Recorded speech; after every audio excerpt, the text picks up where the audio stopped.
Parte l'ultimo fine settimana di luglio e già da ieri pomeriggio lungo la rete ANAS il traffico è molto intenso, segnalato il bollino rosso anche per oggi, sabato 30 luglio e per domani domenica 31.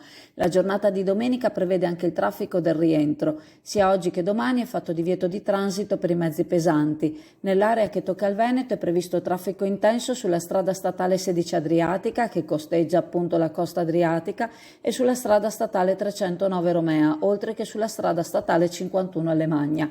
Circa 500 cantieri sono stati rimossi fino al 4 settembre per offrire un viaggio più confortevole all'utenza. Alcuni però sono inamovibili e l'elenco è consultabile sul sito stradeanas.it.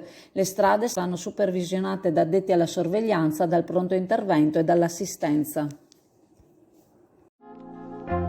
Pescheria Cam vi aspetta sempre con gli orari tradizionali dal lunedì al venerdì, al mattino dalle 9 alle 12, al pomeriggio dalle 15 alle 17 e il sabato dalle 9 alle 12:30. Gli esperti operatori della Pescheria Cam sono a disposizione per offrire il meglio del prodotto adriatico e di importazione, con la consueta garanzia di convenienza e qualità.